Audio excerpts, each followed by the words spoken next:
Assalamualaikum warahmatullahi wabarakatuh. Para pemirsa di mana saja berada, berjumpa lagi dengan saya di kanal Ahmad Mutakilah atau di kajian Ahmad Mutakilah. Saya akan membahas tentang kedudukan dan fungsi bahasa Indonesia yang saya tulis di Media Republika.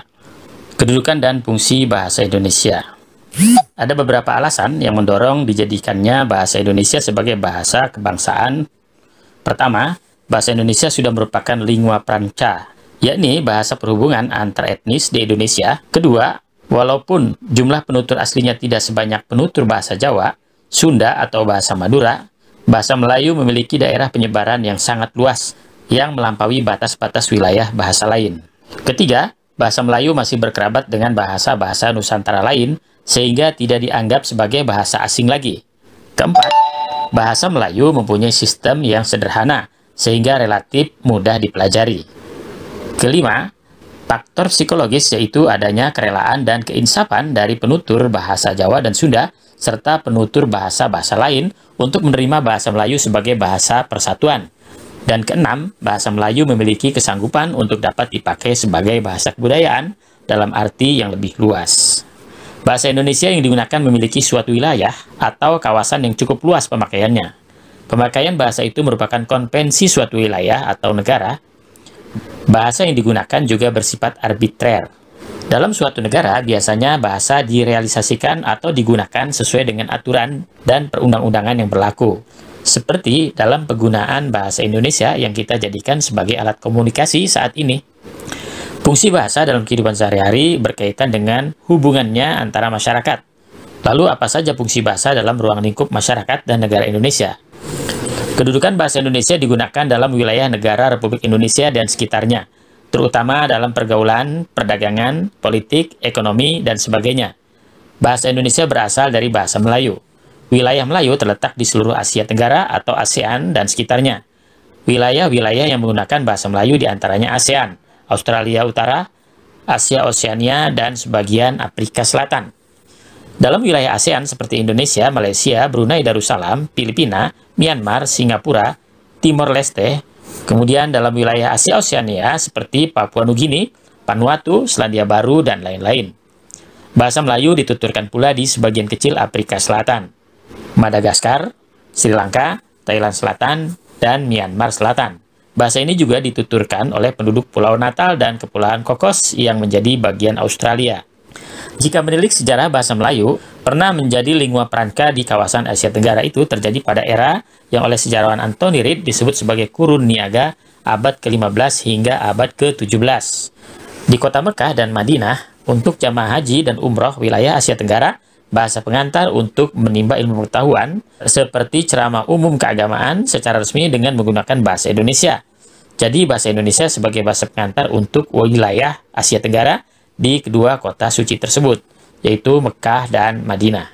Pada tanggal 28 Oktober 1928, bahasa Indonesia menjadi bahasa resmi bagi bangsa Indonesia. Hal itu tercermin dalam Sumpah Pemuda yang terjadi pada tahun tersebut. Isi Sumpah Pemuda itu antara lain: pertama, kami putra dan putri Indonesia mengaku bertumpah darah yang satu, tanah air Indonesia. Kedua, kami putra dan putri Indonesia mengaku berbangsa yang satu, bangsa Indonesia. Dan yang ketiga, kami putra dan putri Indonesia menjunjung bahasa persatuan, bahasa Indonesia. Bahasa Indonesia berkedudukan sebagai bahasa nasional dan bahasa resmi negara. Kedudukan ini tertuang dalam pasal 36 Undang-Undang Dasar 1945. Kedudukan bahasa Indonesia resmi ditetapkan dalam konstitusi pada tanggal 18 Agustus tahun 1945.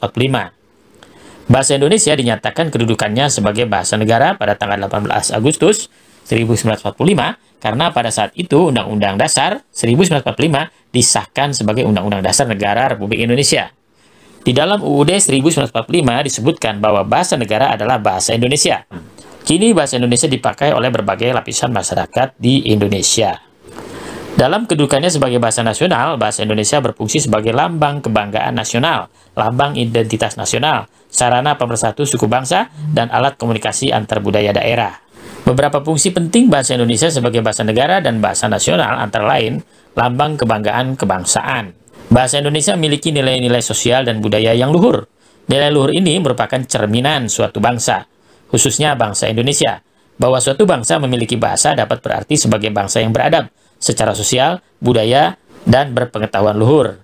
Dalam hal ini, kita tidak perlu berkecil hati, tetapi sebaliknya, kita bangga sebagai bangsa yang memiliki bahasa. Yang kedua, lambang identitas nasional.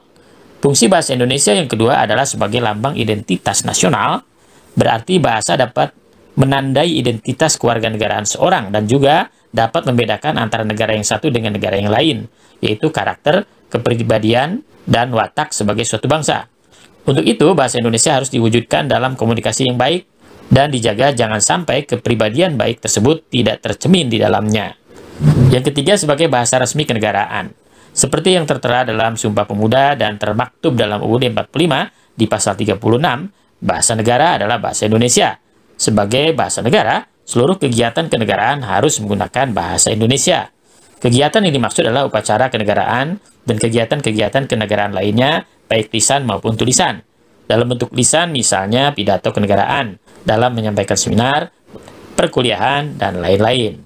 Dalam bentuk tulisan seperti keputusan-keputusan, surat-menyurat resmi, undang-undang, dan berbagai peraturan lainnya. Yang keempat, sebagai bahasa pergaulan atau komunikasi. Dalam berbagai dialeknya, bahasa Indonesia sudah menjadi bahasa pergaulan dalam kehidupan bermasyarakat, pergaulan antara pribadi, kelompok, dan golongan. Begitu pula dengan latar belakang sosial budaya dan bahasanya.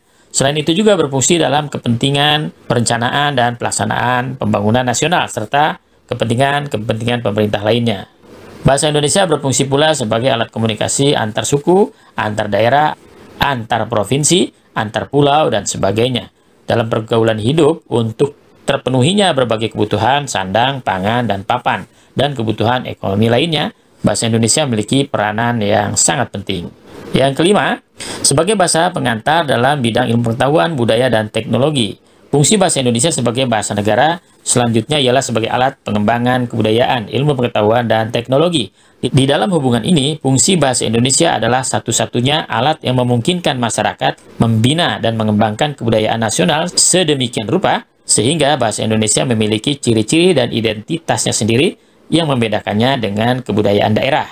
Yang keenam, bahasa pengantar dalam bidang pendidikan. Di sekolah maupun di perguruan tinggi, bahasa Indonesia harus menjadi bahasa pengantar.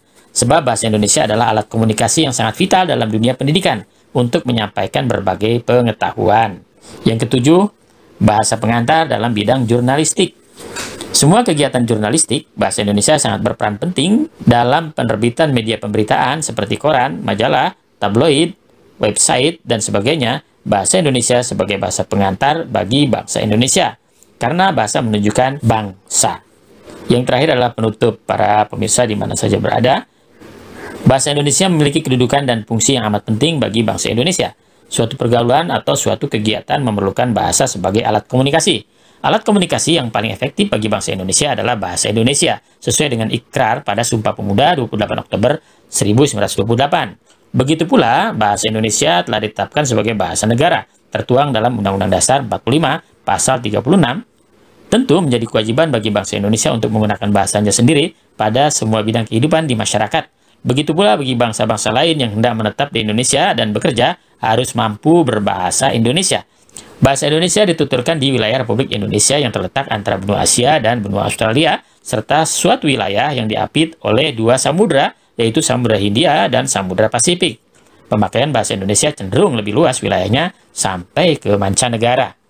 Demikian para pemirsa, para hadirin di mana saja berada, termasuk para mahasiswa yang belajar tentang pembinaan dan pengembangan bahasa Indonesia pada saat ini. Dan saya akhiri saja. Wabillahi taufiq wal hidayah.